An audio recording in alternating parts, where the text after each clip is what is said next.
મારા વતી તમારે બધાએ કામે લાગી જવાનું છે અને ગામે ગામ અરવિંદ કેજરીવાલજી, ભગવત માનજી અને ચૈતર વસાવા બનીને તમારે ઉતરવાનું છે। આ લોકસભામાં ગઠબંધનને લઈને ઘણા પ્રયત્નો ચાલુ છે રાષ્ટ્રીય કક્ષાના લેવલે। આવનાર સમયમાં એ પણ સત્તાવાર રીતે જાહેરાત થઈ જશે, પરંતુ આજેથી જ આપણે કામે લાગવાનું છે અને એમનો જે ટાર્ગેટ છે 26 માંથી 26 બેઠકો જીતીશું। ભાજપનો જે અહમ છે 5 લાખ લીડથી અમે જીતીશું, પણ એમને તમારે બધાએ છાતી ઠોકીને કહેવાનું છે ભરૂચ લોકસભા અમે 50,000ની લીડથી જીતવાના છે। વધારે વિશેષ નથી કહેવું।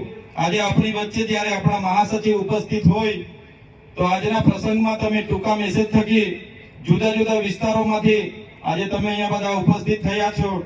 તમામ સાથી મિત્રોનો, તમામ પદાધિકારીઓનો, તમામ હોદ્દેદારનો હું આભાર માનું છું। સાથે સાથે તમારા પર અપેક્ષા રાખું છું આ લોકસભાની પ્રચારની શરૂઆત જ્યારે આજેથી થાય છે ત્યારે તમારાથી જેટલો પણ સમય આપી શકાય એ સમય મારા માટે, પાર્ટી માટે તમે આપશો એ અપેક્ષા સાથે અને આપણે સૌ અહીંયાથી જંગી બહુમતીથી ચૂંટાઈએ અને લોકસભામાં જઈએ એ આશાવાદ સાથે મારી વાણીને હું વિરામ આપું છું।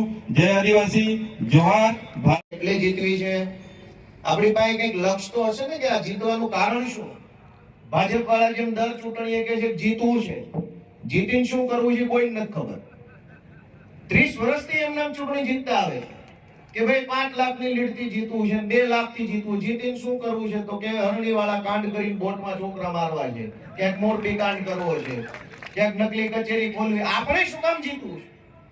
કે જે લોકોએ નરેન્દ્ર મોદીને વાલા થવા માટે ડેમના દરવાજા ખોલી અને ભરૂચની જનતાને રાતા પાણીએ રોવડાવવા અને એને જેલમાં પૂરવા માટે જીતવું છે। આપણું જીતવાનું લક્ષ્ય સારું છે। જે લોકોએ આદિવાસી વિસ્તારોમાં નકલી કચેરીઓ ખોલી અને આદિવાસી વિસ્તારની અંદર કુપોષણ વધારવાનું કામ કર્યું ને એનું કુપોષણ દૂર કરવા જેલમાં મોકલવા માટે આપણે જીતવું છે। મને ટીવી વાળાએ પૂછ્યું કુપોષણ ઉપર શું કહેવું છે તમારું?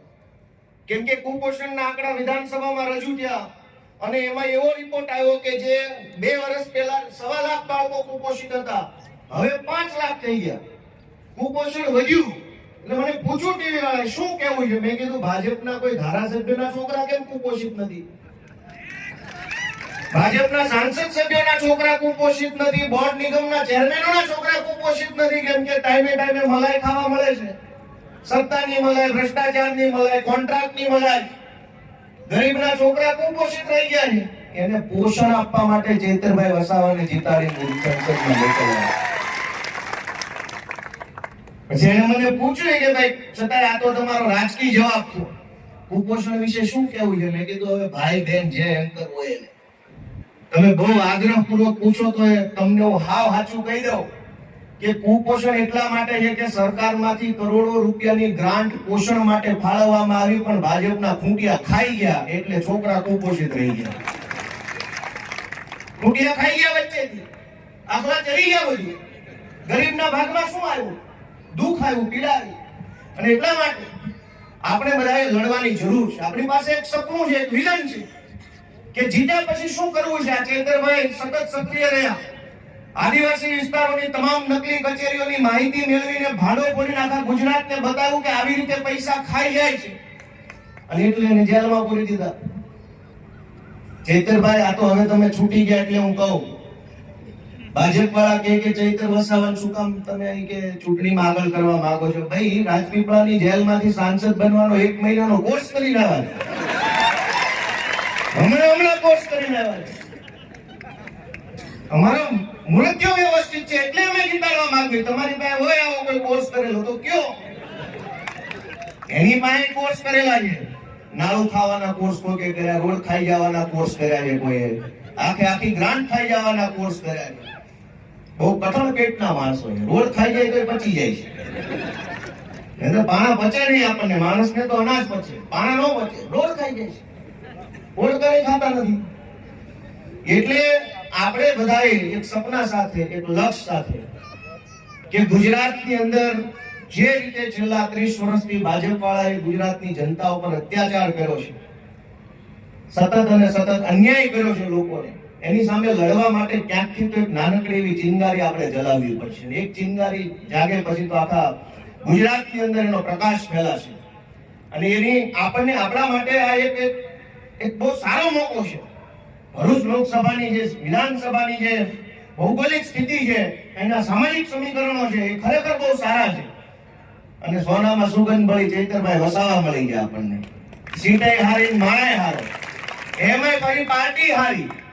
બધું ભેગું થઈ ગયું છે. હવે ભૂલ્યા જેવું નથી, મૂક્યા જેવું નથી. આ જવાબદારી ચૈતરભાઈને અને આમ આદમી પાર્ટીને જીતાડવાની જવાબદારી માત્ર આદિવાસી સમાજની નથી, માત્ર ભરૂચ લોકસભાના કાર્યકરોની નથી, સમગ્ર દક્ષિણ ગુજરાતમાં જેટલા આમ આદમી પાર્ટીના કાર્યકરો છે એ તમામની જવાબદારી ચૈતરભાઈને જીતાડવાની છે. એટલે આપણે બધાએ સ્વ ખર્ચે, સ્વ સમયે, સ્વયંભૂ રીતે આમ કોઈ મોટા ઐતિહાસિક ઉત્સવની અંદર જોડાવાના હોય એમ હવે પછીથી ચૈતરભાઈના પ્રચારમાં અને સમર્થનમાં આપણે બધા સ્વયંભૂ જોડાઈ જવાનું છે. પાર્ટી તરફથી સંદેશ મળશે. આપણે બધાએ આ જે કઈ જવાબદારી મળે જવાબદારી સ્વીકારી લેવાની છે. ખૂબ અન્યાય અત્યાચાર ભોગ્યો છે. લડાયક યોદ્ધા જેવા માણસ મળ્યા છે, સારી પાર્ટી મળી છે. અરવિંદજી પણ ખૂબ મહેનત કરી રહ્યા છે. તમે જોતા હશો કે નકરા સમન્સ આવ્યા કરે છે. વડોદરાની અંદર બાળકોને ડુબાડી મારનારાઓને સમન્સ નથી આવતા, પણ અરવિંદ કેજરીવાલને સમન્સ આવે છે કેમ કે સ્કૂલ બનાવે છે. સમન્સ તો આવવું જોઈએ મોરબી કાંડ વાળાને, નકલી કચેરી ખોલવા વાળાને સમન્સ આવવા જોઈએ, રેતી કાઢવા વાળાને સમન્સ આવવા જોઈએ, દારૂ વેચવા વાળાને આવવા જોઈએ. એ બધાને સમન્સ નહીં આવે. કેમ? કમલમમાં કટકી ટાઈમે પહોંચાડી દે છે એટલે સમન્સ નો આવે. સમન્સ તો જે શાળા બનાવીને આવે, દવાખાના બનાવીને આવે. પણ આપણે બધાય અરવિંદ કેજરીવાલજીના ઈમાનદાર સૈનિકો છીએ. આપણને એમની ભ્રષ્ટાચારી સરકારનો કોઈ ડર લાગતો નથી. તમારી એવી કોઈ જેલ નથી કે જે અમને પૂરીને બીવડાવી શકે. અમે તો અમારા ઈમાનદારીના દમ ઉપર લડી લેવા વાળા માણસો છે. એટલે બધાને મારે વિનંતી છે કે આપણે બધાએ આપણો પૂરો સમય આપી, પૂરું યોગદાન આપી, આપણને પાર્ટીમાંથી મેસેજ આવે કે ન આવે, આપણને ફોન કરવાનું કદાચ ભૂલાઈ જાય તો આપણી જવાબદારી સમજી અને ચૈતરભાઈને આમ આદમી પાર્ટીને જીતાડવા લાગવાનું છે. અને આ સીટ ઉપર ઘણી બધી ટીવીમાં, મીડિયામાં ચર્ચા હાલે છે. ઘણી વખત એવું થાય કે ન કરવાની ચર્ચાઓ પહેલા કરવામાં આવે. વારંવાર અહીંયા ખબર છે કે ચૈતરભાઈની જાહેરાત થઈ ગઈ છે. ચૈતરભાઈ આક્રમક યુવા નેતા છે, સમાજના સમર્થન પ્રાપ્ત નેતા છે, પાર્ટી પણ એટલી કોશિશ કરી રહી છે. ત્યારે સ્વાભાવિક છે કે હવે આ સીટ ઉપર એક તરફ ભાજપ છે અને એક તરફ ચૈતરભાઈ અને આમ આદમી પાર્ટી છે. વચ્ચે બીજું કાંઈ છે નહીં. અર્જુનને જેમ પક્ષીની આંખ દેખાય એમ આપણને લોકસભા દેખાવી જોઈએ. અને ત્યારે આપણે ચૂંટણી જીતી શકીએ. હવે ભાઈ અમારી સાઈઝના લાવણ રાખો. હવે અમારો વારો છે. ભાજપની સાઈઝના માઇક છે. નીતિનભાઈના માપના માઇક તમે અમારા મૂકશો થોડું આવી લાગે.